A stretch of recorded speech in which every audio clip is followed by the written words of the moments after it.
All right, all right, all right, all right, all right. Hello, everybody, and welcome here to the Sports Talk Network channel, and welcome everybody that's fans.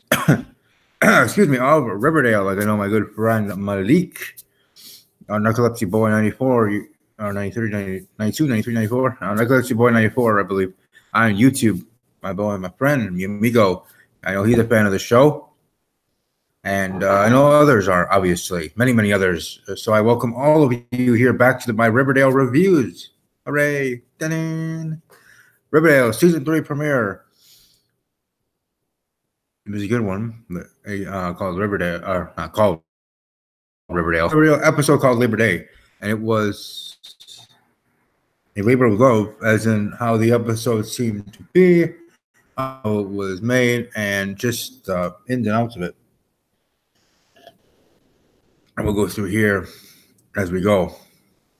And from where we left off with the season 2 finale, which I did talk about back in the day when we did have the finale, and this actual premiere of season 3 snuck up on me. Like I'm focused on my Twitter game that I do really enjoy and take very seriously, the Whodunit Twitter game at 2018 Whodunit. If you want to see my progress so far and continually, been focused on that, focused on work, focused on life. I'm enjoying time with my nephew now that he lives with me. I'm enjoying a lot of other things, whether YouTube or real life, like really any person does. So I'm not special. I'm just saying that's my situation. So Riverdale coming back, I thought, okay, like what, out of the random times I'm thinking about Riverdale, I'm like, okay, Riverdale is coming soon. But when I did periodically check their Twitter, on IMDb and stuff like that, when is it coming back? I didn't really see too much the last time I checked, which was 3 weeks ago, honestly. So okay, it's coming back, but when? And then I randomly see one of my friends or fellow followers, a friend, a fellow YouTuber, and it's on his Twitter that he retweeted from Riverdale, Twitter handle at CW_Riverdale, that the premiere is coming up tomorrow, as it said there 2 days ago. I'm like, oh, cool, it's coming back. So I had to create this Google Hangout, coming back, and it was a great episode, and I did watch it actually while I was playing my Whodunit game. And how ironic, I'm playing a game from a TV show on ABC, Whodunit, which I do hope does come back someday. So I would love to be part of that cast, because I'm making it so far on this Twitter version. And this Twitter version ain't no joke, right?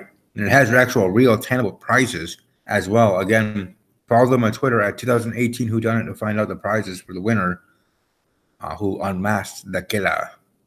But ironic that I'm playing that game, and that game was delayed, and this week finally starting last night, and I'm playing that game and finding out the murder of the next person eliminated to start the next investigation in case, while I'm watching Riverdale Return, that has its own murders and whodunits and other stuff in the past, the Black Hood and otherwise, but still continually of a whodunit and what's going on. And sometimes not a who done it, but why done it, sort of thing too, right? Sometimes that pops up as well. But let's just get back to the reveal. Let's talk about this episode. The falsely accused Archie learning his fate here as the show does return for season 3. But that being just the tip of the iceberg, let's start with Archie, who spent his summer in a courthouse on trial in Shadow County City.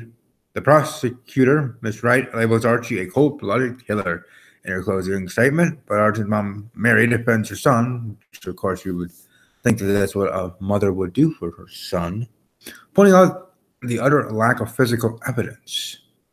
As the jury deliberates, Sierra McCoy says Archie's chance of acquittal are 50-50, so when the judge convenes after she doesn't want to waste what could be his last days of freedom worrying about jail, he wants to swim. So, all right, there you go. He and Veronica, Jughead, and Betty all pile in his vehicle and head to the swimming hole for a little R&R. In front of the roaring campfire, Jughead suggests Archie could just make a run for it, but Archie is ready to face the music. I didn't kill anyone, but I could have. I have to take responsibility for that. So that's interesting in the way he said that. I don't know, one of those like I could have, but I didn't. Was it what is that one of those like defenses of like your mind made you do it, or the devil made you do it, sort of thing, you know? But then also still being his Boy Scout like personality of, hey, I gotta take my punishment, whatever it be, for my actions, which I still, it's like weird. Anyways, when they return to court, the jury announces that they're deadlocked and can't reach a verdict. To avoid a costly retrial, Miss Wright offers a deal of 2 years in juvenile detention if Archie pleads guilty to manslaughter. And before his mom can stop him, Archie takes it. Veronica sobs as Archie is led away in handcuffs and put on a bus headed straight to juvie. So it's Riverdale really putting its main character behind bars all this way through graduation. Even if it does, there are at least two stranger plot developments that we have discussed in Riverdale premiere, and here we go with those. Jughead. It's all hail the new king. Jughead's got a new non-Archie problem to deal with. First, he has another nasty run-in with the Ghoulies when the rival gang catches his dog, Hot Dog. He leads a rescue mission and retrieves his pooch after Cheryl plugged the Ghoulie in the shoulder with an arrow. Yes, that's actually pretty cool.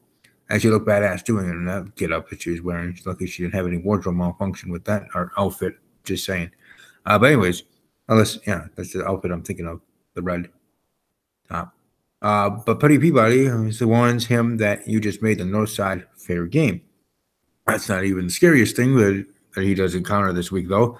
Dilton has become obsessed with some weird role-playing game and shows up at Jughead's trailer rambling about a gargoyle king. Then, when Dilton goes missing, Jughead finds a drawing of a strange skeleton-like creature on a map that leads him to a foggy field where Dilton and a friend are stripped down and unconscious in front of a creepy shrine, with the friend coughing up green bile. Step aside the Black Hood, the Gargoyle King is officially Season 3's big mystery. So yeah, Black Hood, now the Gargoyle King, right? It's less of a whodunit, but who is it? Who is the Gargoyle King? It's still kind of a whodunit, right? We are still the masked man of things for whodunit for my game, and just as much as it was for MTV Scream with the mask there. So there. Alice mystery is what the heck is going on that farm. Ghost story. Tell me that Betty's sister Polly has roped her mom Alice into joining. Alice has suddenly turned into a blissed out hippie wearing floppy blouses and constantly offering Betty advice from the farmer's leader, Edgar Evan. Betty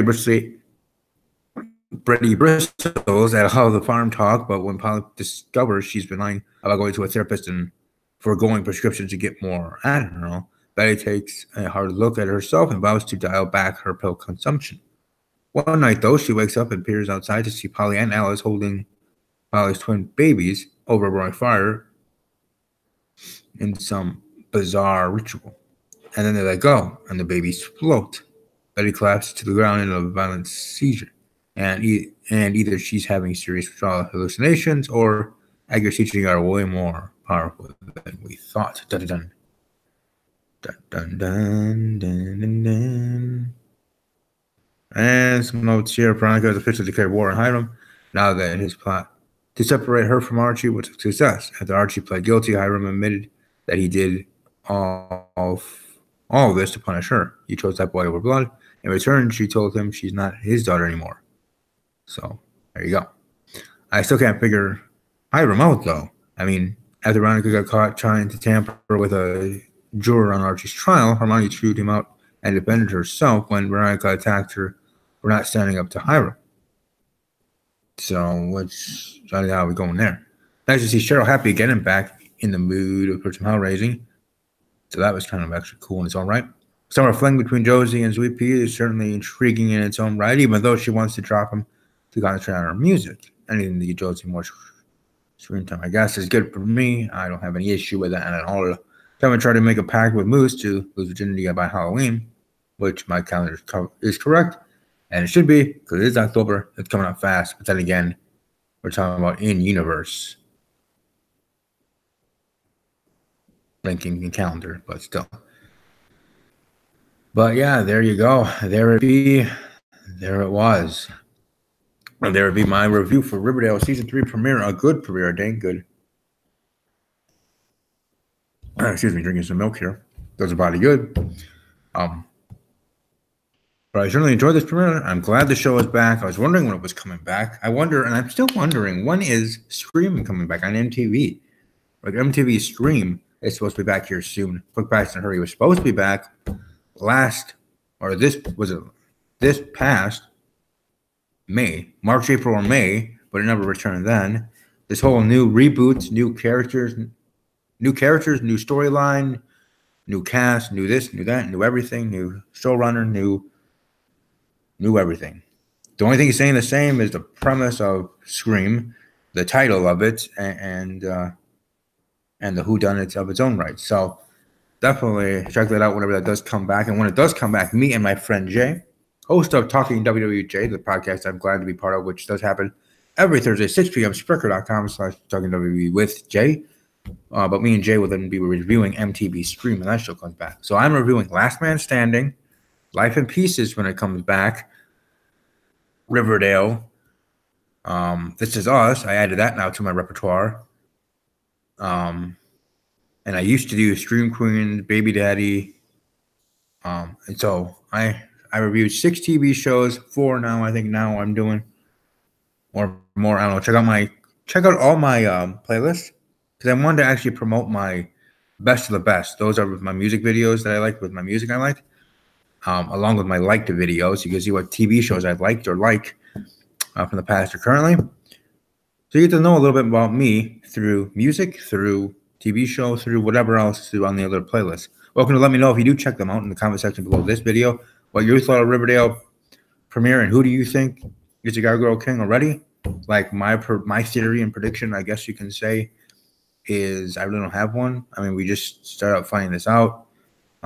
Could it be that other football player, Archie Brown? But maybe.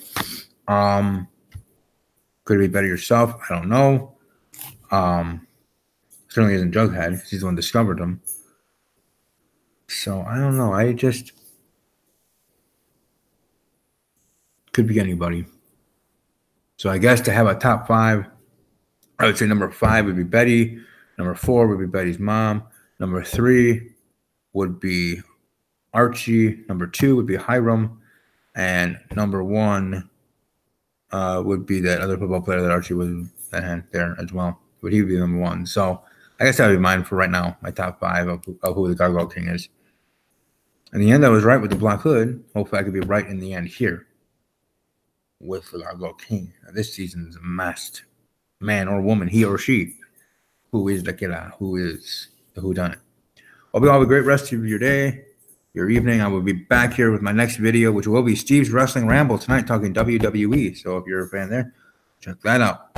And check out all my videos that I have created, my Google Hangouts I created for this week, to know what videos are coming up on the docket for the schedule of videos for this week. Enjoy the weather in your area, and above all else, as always, take care.